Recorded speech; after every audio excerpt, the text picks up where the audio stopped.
আসসালামু আলাইকুম, welcome back everyone. কেমন আছেন সবাই? তো আমাদের এই পর্বে আমরা যেটা নিয়ে কথা বলবো সেটা হলো লেয়ার। তো লেয়ার হলো ফটোশপের অন্যতম একটি জরুরি একটা লেয়ার হলো ফটোশপের একটি বিশেষ সিস্টেম, যে সিস্টেমের কারণে যেটা না শিখলে আসলে ফটোশপের মেন ভ্যালু বুঝতে পারবেন না।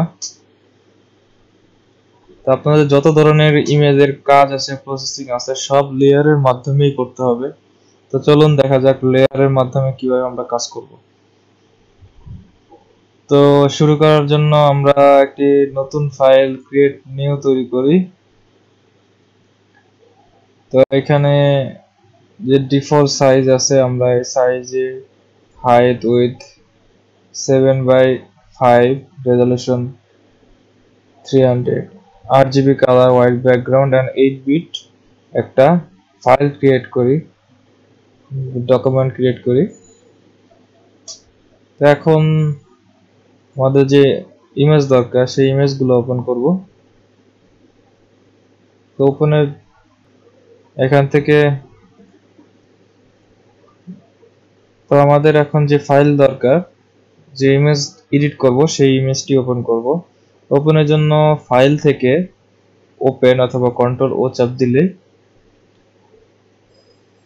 আমাদের যে দুটো ফাইল অরেঞ্জ আর গ্রেপ নিয়ে আমরা কাজ করব। তো এখানে সিলেক্ট করার পরে দুটো ফাইল সিলেক্ট করার পরে ওপেন ক্লিক করব। এখানে দেখতে পাচ্ছেন যে দুটো ফাইলই ওপেন হয়ে গেছে আমাদের নতুন ডকুমেন্ট সহ। তো আমরা এই যে ফাইলটা আছে এটা আমরা এই এমটি ডকুমেন্টে নিয়ে যাব। তো নিয়ে যাওয়ার জন্য আমাদের যে মুভ টুলটি আছে, মুভ টুল বা কন্ট্রোল এম চাপ দিলেই, ভি চাপ দিলেই আমাদের মুভ টুলটি সিলেক্ট হয়ে যাবে, অথবা আমরা এখান থেকে সিলেক্ট করতে পারি। তো সিলেক্ট করার পরে ইমেজটিতে ক্লিক করে ড্র্যাগ করে আমাদের এই ট্যাবের ভিতরে নিয়ে আসব। এখানে একটা খেয়াল রাখার বিষয় যে আমি যদি এখানে ছেড়ে দিই এই ইমেজটি যে কোনো জায়গায় যেয়ে পড়বে, আর যদি আমরা ইমেজটি ড্র্যাগ করে এনে যদি শিফট চাপ দিয়ে ধরে ছেড়ে দিই তাহলে দেখবেন একদম সেন্টারে অ্যালাইন হয়ে পড়ছে। তো আসুন দেখা যাক এরপরে যে ইমেজটি আছে এটি আমরা ক্লোজ করে দিই। আর আমাদের যে গ্রেপ ইমেজটি আছে চলুন এটি এখন নিয়ে যাই আমাদের এখানে। কিন্তু চলুন এখন আমরা একটু অন্য সিস্টেমে দেখি কিভাবে নেওয়া যায়। তো আমাদের এর আগের বার আমরা না জেনে ওইখানে নিয়ে গেছি। তো আমাদের যদি ট্যাব বা অনেক কিছু বেশি হয়ে থাকে তো সেক্ষেত্রে কি করা যায়? তো সেই ক্ষেত্রে আমরা এরকম আলাদা আলাদা করে একটা থেকে আরেকটা আমরা এভাবে পাশাপাশি দেখে লেয়ারের ভিতরে নিয়ে আসতে পারি। আর যখন ছাড়বো তখন আবার শিফট চাপ দিয়ে ছাড়লে সেন্টার অ্যালাইন হয়ে যাবে।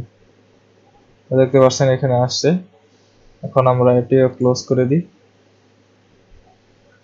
তখন এখানে আসুন দেখা যাক আমাদের লেয়ার গুলো। তো এখানে যে চোখের মতো আইকনটি দেখতেছেন এটা হলো লেয়ার ভিজিবিলিটি আইকন। এটা যদি আমরা টগল অন অফ করি অথবা ক্লিক করি তো দেখতে পারবেন যে উপরে যে লেয়ারটি আছে এটা হিডেন হয়ে যাবে।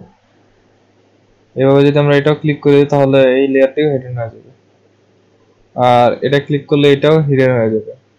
এখন দেখতে পাচ্ছেন ব্যাকগ্রাউন্ডে অটোমেটিক ফটোশপ একটি হোয়াইট সলিড ব্যাকগ্রাউন্ড দিছে। তো ব্যাকগ্রাউন্ডটা কোনো সময় আমরা চাইলে উপরে উঠাতে পারবো না বা নিচে নিতে পারবো না। এই ব্যাকগ্রাউন্ডটার পজিশন অলওয়েজ লক থাকে, এটা শুধুমাত্র আমরা হাইড করতে পারবো। আর যদি আমরা এটা সরাতে চাই তাহলে আমরা আগে লকটা আনলক করলেই দেখবেন লেয়ার 0 হয়ে গেছে। তো এখন আমরা চাইলে এটা উপরে অথবা নিচে দিতে পারবো। তো চলুন আমরা এখন দেখি কিভাবে লেয়ারের নাম চেঞ্জ করে। লেয়ারে যেখানে নাম লেখা আছে এখানে ডাবল ক্লিক করলে দেখবেন টেক্সট লেখার একটা অপশন তৈরি হয়েছে। এখন আমরা চলুন এখানে একটি নাম দিয়ে দিই, হোয়াইট ব্যাকগ্রাউন্ড। এখন চলুন দেখা যাক, আমরা উপরে যে ইমেজটি আছে এটি অন করি। তো এই ইমেজটি দেখা যাচ্ছে যে আমাদের ইমেজের তুলনায় অনেক বড়। তো এটি আমরা কিভাবে স্কেল অথবা সাইজ রিসাইজ করতে পারবো সেটি চলুন দেখা যাক। তো স্কেল করার জন্য আমরা এডিট থেকে ট্রান্সফর্ম এবং স্কেলে ক্লিক করলে আমরা এটা স্কেল করতে পারবো। কিন্তু দেখতে পাচ্ছেন যে আমাদের স্কেল অ্যাক্টিভেটেড হয়ে গেছে, কিন্তু যে হ্যান্ডেল বারটা আছে এটা আমাদের আর্টবোর্ডের থেকে অনেক বড়, যার কারণে আমরা এটা দেখতে পারতেছি না। সো এখন আমাদের যেটা প্রয়োজন, তো আমাদের এই ইমেজটা সাইজটা ছোট করার জন্য আমাদের এই ইমেজটা ফিট টু স্ক্রিন করতে হবে। তার জন্য আমরা ভিউ থেকে ফিট টু স্ক্রিন করলে এখন দেখা যাচ্ছে যে আমাদের লেয়ারটা দেখা যাচ্ছে, লেয়ারটা পুরোপুরি দেখা যাচ্ছে। তো এখন আমরা যদি এটা ড্র্যাগ করা শুরু করি তাহলে দেখবেন ফটোশপ অটোমেটিকলি ইমেজটা ছোট করতেছে। দেখবেন যে এটা যে কোনো একদিকে ছোট হচ্ছে বা যে কোনো একদিকে এক কর্নারের দিকে ছোট হচ্ছে। তো আমরা যদি এটা অ্যাসপেক্ট যে রেশিওটা আছে এই রেশিওটা ঠিক রেখে যদি আমরা ছোট করতে চাই তাহলে আমাদের যে কোনো একটা হ্যান্ডেল বারে দিয়ে যদি আমরা শিফট চাপ অল্টার চাপ দিই তাহলে দেখবেন এটা সেন্টার অনুযায়ী অ্যাসপেক্ট রেশিও রেখে ছোট হচ্ছে। তা ছেড়ে দিলেই এটা রিসাইজ হয়ে যাবে। তো এখন চলুন দেখা যাক যে আমরা কি করতে যাচ্ছি। তো আমরা চাচ্ছি যে হাফ গ্রেপস আর হাফ আমরা অরেঞ্জেস রাখবো। তো এখানে যেটা দেখা যাচ্ছে যে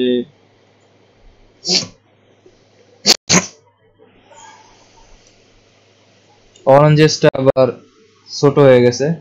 তো আমরা অরেঞ্জেসটা সিলেক্ট করে আমরা এটাকে বড় করব। তো বড় করার জন্য এডিট থেকে ট্রান্সফর্ম স্কেল দিতে পারেন অথবা কন্ট্রোল টি চাপ দিলে এটা, আমরা কন্ট্রোল টি প্রেস করলে দেখবেন আমার হ্যান্ডেল বারটি চলে আসছে। এখন আমরা এটা অল্টার চাপ দিয়ে ড্র্যাগ করলেই এটা বড় হয়ে যাবে। তো ফটোশপে অটোমেটিকলি দেখতে পাচ্ছেন যে একটা লাইন, পার্পল কালার একটা লাইন চলে আসতেছে যেটা দিয়ে আর কি মিডল পয়েন্ট বোঝাচ্ছে। তো আমরা যদি এখানে রেখে দিই তো আমাদের ইমেজটি মিডল পয়েন্টে আছে। আর যদি এভাবে আমরা মিডল পয়েন্ট বের না করতে চাই তাহলে যেটা করতে হবে সেটা হলো, তো আমরা এই পার্পল কালারের মধ্যে একটা গাইড তৈরি করব। তো গাইডের জন্য ভিউ থেকে নিউ গাইড, তো আমরা পজিশন সিলেক্ট করে দিয়ে ধরুন আমরা 50%-এর একটি পজিশন সিলেক্ট করে দিব। তো আমরা এটা চাই হলো ভার্টিক্যাল না হরিজন্টাল একটা লাইন হবে। তো এখন এটি আমরা চাইলে বড় করতে পারি, উপরের দিকে নিতে পারি অথবা কন্ট্রোল জেড দিয়ে আগের মতো রাখতে পারি বা নিচের দিকে নিতে পারি। এছাড়াও আমরা চাইলে উইন্ডো থেকে রুলারের মাধ্যমে, এছাড়াও আমরা আরেকটা মাধ্যমে গাইডলাইন তৈরি করতে পারি, সেটা হলো ভিউ থেকে রুলার অথবা কন্ট্রোল আর চাপ দিলে রুলার চলে আসবে। তো এখান থেকে আমরা যদি ক্লিক করে ড্র্যাগ করি তাহলে এই রুলারটি আসবে, আর আমরা যেখানে খুশি সেখানে আমরা এই লাইনটা দিতে পারবো। ঠিক আছে, আমাদের রুলার এখন দরকার নেই। কন্ট্রোল আল চাপ দিলে আবার কন্ট্রোল রুলার চলে যাবে। তো একটা জিনিস খেয়াল করার বিষয় যে আমি যতগুলো কাজ করতেছি সবগুলো এখানে বাম পাশে সবগুলো কিবোর্ড এন্ড শর্টকাট গুলো দেওয়া থাকবে। আপনারা যখনই কোনো কাজ দেখবেন যে আমি কি কাজ করতেছি, এই কিবোর্ডের শর্টকাট গুলো দেখেই আপনারা বুঝতে পারবেন যে আমি এখন কোন শর্টকাটটা দিয়ে এই কাজটা করলাম। যেমন কন্ট্রোল টি দিয়ে আমি ট্রান্সফরমেশন অন করলাম। ঠিক আছে, তো এখন চলুন আমরা উপরের লেয়ারটা ভিজিবল করি এবং এটাকে ট্রান্সফার করে নিচেরটার সাথে মিলাই। তো এটার জন্য আমরা এটা ড্র্যাগ করে উপরের দিকে নিয়ে আসতে পারি। তো নিয়ে এসে এখানে এভাবে রেখে দিতে পারি। তো এখন যেটা দেখা যাচ্ছে যে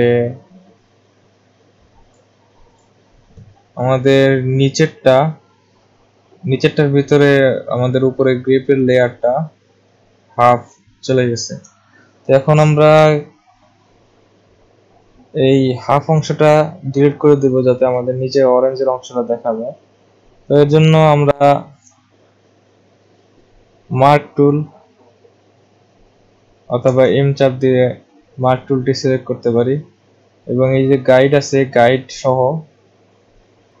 এম টুলটা সিলেক্ট করতে পারি এবং আমাদের যে টুলটি আছে টুলটি রিসেট করে নিলে কোনো প্রবলেম হবে না। টুলটি রিসেট করে নেই। রিসেট করে আমরা এখানে ক্লিক করে ড্র্যাগ করলেই এটা সিলেক্ট হয়ে যাবে। এখন আমরা কি করতে পারি যে আমরা ডিলিট কি প্রেস করলে ডিলিট হয়ে যাবে, অথবা এডিট থেকে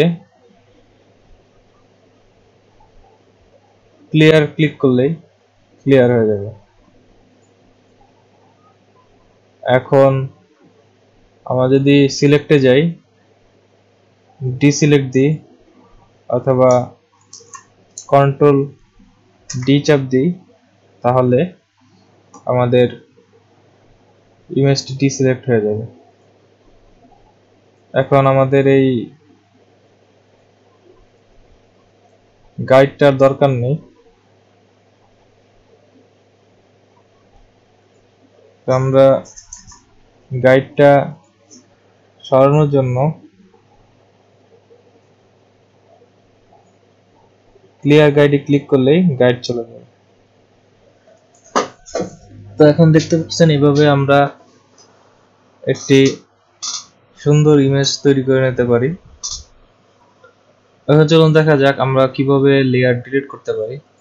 তো যে লেয়ারটি ডিলিট করব সেই লেয়ারটি সিলেক্ট করে ড্র্যাগ করে ট্র্যাশ ক্যানের ভিতরে এখানে ফেলে দিতে পারি, এভাবে চলে যাবে। অথবা এখানে সিলেক্ট করার পরে ডিলিট চাপ দিলে চলে যাবে। তো এখন চলুন আমাদের যে কাজটা করলাম এই কাজটা সেভ করি। তো সেভ করার জন্য ফাইল থেকে সেভ অ্যাজ, এখানে একটি নাম দিয়ে ফ্রুটস দিয়ে ফটোশপ পিএসডি ফাইল সিস্টেমে আমরা সেভ করব। সেভ আমরা ডেস্কটপে সেভ করতেছি। তো সেভ বাটনে ক্লিক করলেই এটা সেভ হয়ে যাবে। এখন এইভাবেই আমরা মাল্টি লেয়ার্ড